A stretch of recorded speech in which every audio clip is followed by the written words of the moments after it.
Everyone, welcome to ASC GK hub में आप सभी का स्वागत है।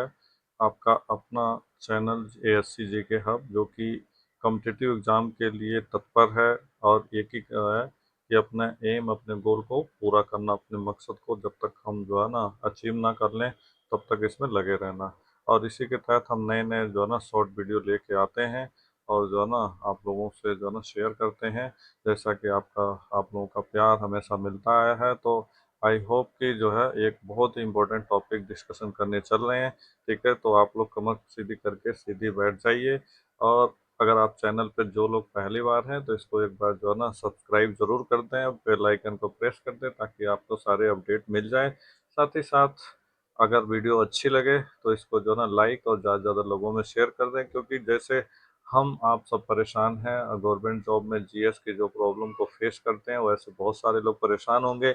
अगर किसी का भी जो है ना फ़ायदा हो जाता है और अपने मकसद को कामयाब यानी मकसद को पार कर लेता है, इवन कि अपने मकसद में पास हो जाता है, तो बहुत बड़ी हमारे लिए यही सबसे बड़ी प्रेरणा होगी। ठीक है, तो स्टार्ट करते हैं।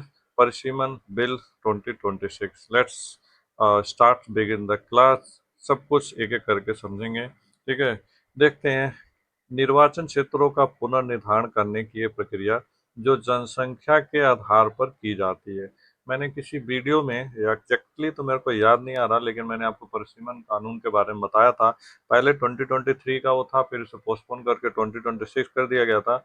इसमें जितने भी लोकसभा राज्यसभा की जो सीटें होती हैं, जो है पॉपुलेशन के अकॉर्डिंग कम ज़्यादा जो होती है, एटलीस्ट बढ़ ही रहा है, घटेगा तो है नहीं, तो उसके हिसाब से सीटों में फेरबदल किया जाता है। राइट, तो यही है जनगणना में दर्ज जनसंख्या के आधार पर अलग अलग राज्यों की सीटें आवंटित की जाती है। राइट, और सीटों की बढ़ोतरी होती है इसी के अनुसार। अभी लोकसभा में 543 सीटें हैं। मैंने आपको इसके बारे में बहुत डीपली बता रखा था कि 252 जो है ना राज्यसभा में, और लगभग मतलब 250 होता है, 12 राष्ट्रपति द्वारा मनोनीत किए जाते हैं। और इसमें 543 होते हैं, दो जो है ना किसके द्वारा किए जाते हैं, राष्ट्रपति के द्वारा।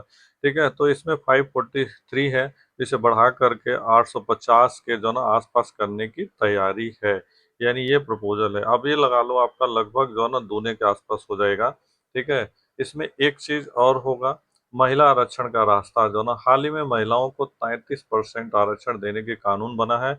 यह बिल तय करेगा कि बढ़ी हुई 850 सीटों में कौन सी 273 सीटें महिलाओं के लिए रिजर्व होगी। राइट, यानी 33%, अगर 850 का 33% निकालेंगे तो लगभग जो है ना 350 यानी 273 सीट महिलाओं के लिए रिजर्व होगी। राइट, बहुत ही इंपॉर्टेंट टॉपिक है और ये बहुत इंटरेस्टेड होने वाला है। छोटा सा वीडियो है, ज़्यादा आपको वो नहीं होगा, तो आपको स्किप करने के लिए जो ना आवश्यकता नहीं है, और ना ही आपका टाइम वेस्ट होगा ज़्यादा। ठीक है, अब बात करते हैं कि परिसीमन बिल है क्या। सीटों का रोटेशन। ठीक है, जैसे कि हम पता ही है, ठीक है, हम लोग जानते ही हैं परिसीमन आयोग, आप तो एसएसटी में पॉलिटिकल साइंस में पढ़ते आए हो। यह बिल ये भी तय करेगा कि हर चुनाव के बाद आरक्षित सीटें बदलती रहे, रोटेशन, ताकि हर क्षेत्र की महिलाओं को भी क्या होता है, वहाँ का मौका मिलता रहे, यानी उनको भी अपॉर्चुनिटी मिलती रहे। स्पेशली अब मोदी गवर्नमेंट ने ये तय किया है कि महिलाओं को जो है ना ज़्यादा से ज़्यादा तवज्जो देना अपने मिनिस्ट्री में और उसमें। ठीक है, तो नया आयोग जो बना, एक परिसीमन आयोग बनेगा जो तय करेगा कि किस क्षेत्र की सीमा कहाँ तक होगी। ठीक है, राइट, इससे जो है ना, लेकिन इसमें कुछ विवाद भी है, बहुत सारे विवाद भी चल रहे हैं। ठीक है, तो क्या विवाद है इसका। ठीक है, इस बिल पर विवाद के मुख्य रूप से तीन बड़े कारण हैं। पहला, दक्षिण भारत का नुकसान होगा। दक्षिण के राज्यों जैसे तमिलनाडु है, केरला है, जनसंख्या के कंट्रोल किया है। ठीक है, उन्होंने पॉपुलेशन अपना नो डाउट कि बहुत नियंत्रित किया है। जबकि उत्तर भारत में जैसे यूपी बिहार आबादी बहुत बड़ी है। अगर आबादी के हिसाब से सीटें तय हुई तो उत्तर भारत की सीटें बहुत बढ़ जाएंगी और दक्षिण भारत की सीटें कम हो जाएंगी। राइट, उन्हें डर है कि देश की राजनीति में उनकी आवाज कमजोर ना हो जाए, इसलिए इसका जो ना विरोध हो रहा है। पहला रीजन मोस्टली।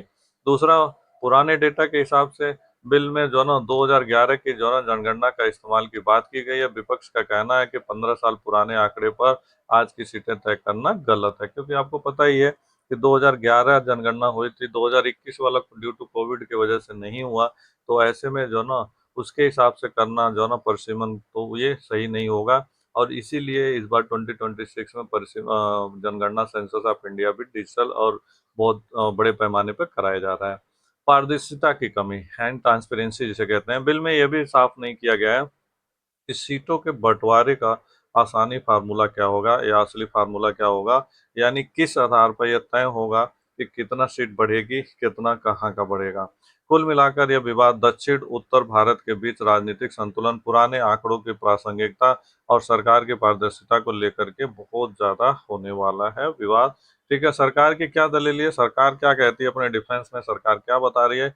पुराने आंकड़ों में बदलाव, सरकार का तर्क है कि वर्तमान में सीटों का बंटवारा 1971 की जनगणना, ठीक है, लगभग 55 जो ना साल पुराने आंकड़े के जो ना आधारित है, जबकि अब देश की आबादी और जो ना जमानी हालत पूरी तरह से बदल चुकी है। यानी पहले की कंडीशन के हिसाब से अभी की हालत जो ना 1971 और आज के जो ना इंडिया में बहुत फर्क आ गया। रुकावट को हटाना, सीटों का नया निर्धारण परिसीमन लंबे समय के जो ना संवैधानिक पाबंदियों के कारण रुका हुआ था। यह विधेयक इस रोक को जो ना हटाकर नई चुनाव क्षेत्रों में गठन का मार्ग प्रदर्शित करेगा। राइट। नवीनतम डेटा का उपयोग किया जाएगा। नए बिल में यह प्रावधान किया गया कि उपलब्ध नवीनतम जनगणना के आधार पर ही परिसीमन किया जाएगा, ताकि प्रतिनिधित्व सटीक और पारदर्शी हो। राइट। कुल मिलाकर के, ठीक है, यह विवाद दक्षिण और उत्तर भारत के बीच राजनीतिक संतुलन, पुराने आंकड़ों की प्रासंगिकता और सरकार की पारदर्शिता को लेकर चल रही है। ठीक है, सरकार की दलीलें महिला आरक्षण का है, तो मैंने आपको बता दिया कि जो ना सरकार के अनुसार परिसीमन आयोग के बाद यह स्पष्ट हो जाएगा कि कौन सी सीटें महिलाओं के लिए आरक्षित होगी। यह आरक्षण फिलहाल 15 वर्षों के लिए लागू किया जाएगा। ठीक है, समान प्रतिनिधि, यानी इक्वल जो ना रिप्रेजेंटेटिव जिसे कहते हैं। दलील ये भी है कि बढ़ी हुई सीटों से जो ना एक सांसद पर जनसंख्या का बोझ कम होगा, जिससे जनता को जो ना बेहतर प्रतिनिधित्व मिल सकेगा। राइट। क्योंकि आपको पता ही है कि जब ये पहले का जो बना था 543 सीटें, उसके हिसाब से पॉपुलेशन, अगर मैं बात करूं दिल्ली का ही, तो दिल्ली के केवल 7 सीटें हैं लोकसभा की, और इसमें लगभग पॉपुलेशन लगभग 3 करोड़ के आसपास हो गया। ठीक है, तो अब उनको जो ना बहुत प्रेशर हो गया कि बहुत ज्यादा जनसंख्या को कैसे उनकी जिम्मेदारी निभाएं। और अगर इसमें सीटों को बढ़ा दिया जाता है तो छोटा छोटा एरिया हो जाएगा, कम जनसंख्या, तो ज़्यादा से ज़्यादा अच्छे से निभा सकेंगे। तो हर चीज़ के देखिए मेरा कोई पॉलिटिकल इशू तो नहीं है, और ना ही उससे कोई हमारा बैकग्राउंड है, ना ही कोई लगाव है, लेकिन मेरा ये मानना है कि जितना छोटा एरिया है, जो ज़्यादा छोटा, जैसे कहते हैं ना कि जितना छोटा परिवार हम अच्छे से उनको पढ़ा लिखा सकते हैं, अपने परिवार को देखभाल कर सकते हैं, लेकिन जितना बड़ा होगा उतने ज़्यादा प्रॉब्लम होगी। ठीक है, तो मेरा मानना ये है कि अगर समान प्रतीत होगा तो और इजीली हो जाएगा, छोटा हो जाएगा, सिंपली हो जाएगा। कुल मिलाकर जो है ना, अगर देखा जाए तो भारत के जो ना राजनीतिक संतुलन का जो ना पुराने आंकड़ों की प्रासंगिकता और सरकार की पारदर्शिता को लेकर के ये बहुत ज्यादा हो रहा है। ठीक है, तो ये एक छोटा सा वो था। ठीक है, ज्यादा नहीं, आपका जो ना थोड़े टाइम लगा। अगर आपने ध्यान से, अगर अटेंटिवली देखा होगा तो आपको पता लग जाएगा कि परसिमन बिल क्या होता है। एक बार मैं फटाफट रिकैप शॉर्ट में समझा देता हूँ। परसिमन बिल 2026 का उद्देश्य यही था कि जनगणना के बाद जो ना जो सीटों की संख्या घटाई तो नहीं जाएगी, बढ़ाई जाएगी। हालांकि परसिमन बिल का मतलब यही होता है कि फेरबदल करना, चेंज करना। लेकिन जो ना ड्यू टू इंक्रीजिंग पॉपुलेशन, क्योंकि अब तो भारत शायद चाइना से आगे भी निकल चुका है, तो पॉपुलेशन के अकॉर्डिंग सीटों में बंटवारा, मतलब वृद्धि होगी और बंटवारा किया जाएगा कि और जो है एरिया को बांटा जाएगा। ठीक है, पहले 543 सीटें थी लोकसभा में, 2 राष्ट्रपति द्वारा किए जाते थे। अब लगभग जो है ना कितनी हो जाएंगी, 850 सीटें हो जाएंगी। ठीक है, प्रपोजल यही है, बाकी कुछ कम ज्यादा हो सकता है। जो नया अपडेट होगा तो मैं उसको लेके जरूर आऊंगा। 273 सीटें, इसमें 33% के रिजर्वेशन के हिसाब से महिलाओं का, 275 सीटें महिलाओं की होनी चाहिए। और ये सीटें महिलाओं की कहाँ पे, कौन से क्षेत्र में, किस एरिया में, रूरल एरिया, अर्बन एरिया कहाँ पे होगा, ये देखना, ये गवर्नमेंट को तय करना है। और इसमें विवाद ये भी है कि जो ना मेन जो ना साउथ और नॉर्थ का जो ना विवाद है, क्योंकि जो ना साउथ एरिया में जो ना देखा जाए तो पॉपुलेशन उन्होंने कंट्रोल किया है। नो डेवलप के केरला, तमिलनाडु, चेन्नई, ये सब रीजन बहुत डेवलप है। एक तरह से देखा जाए तो यहाँ पे ज़्यादा हाईली एजुकेटेड लोग भी हैं, अच्छे पढ़े लिखे हैं, और वहाँ की लड़कियाँ, औरतें, महिलाएं, सब लोग आगे बढ़ के आ रहे हैं। उनका रिजल्ट भी अच्छा होता है, हर चीज़ का लिटरेसी रेट अच्छा है, यानी साक्षरता दर भी अच्छा है। जबकि हम यही तुलना कर लेते हैं उत्तरी भारत में, बिहार, यूपी, मध्य प्रदेश है, इन सब जगहों पे क्या है, पॉपुलेशन लगातार बढ़ रहा है। माइंडसेट नहीं है, लोग पॉपुलेशन को दया कंट्रोल नहीं करने को तैयार हैं। पॉपुलेशन बढ़ने की वजह से इधर सीटों का जो ना क्या होगा, ज़्यादा संख्या हो जाएगी।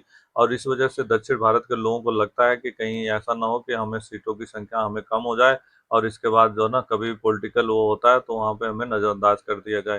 राइट। तो यही है परसिमन 2026 का जो ना, हाँ, परसिमन बिल। और बाकी नया अपडेट लेकर मैं फिर हाजिर होऊंगा। तो मैं विशिंग जो ना तहे दिल से आपका शुक्रगुजार हूँ। अगर आपको जो ना वीडियो थोड़ा सा भी अच्छा लगे तो इसको जो ना एक लाइक जरूर बनता है, और अपने जितने भी जानने वाले फ्रेंड सर्कल हैं जो भी +2 हैं, तैयारी कर रहे हैं, तो उनको शेयर जरूर करना। ठीक है। और धन्यवाद, thank you so much, have a nice day to you. लगे रहिए जब तक कि अपना जो ना अचीव ना कर लें गोल। ठीक है, धन्यवाद।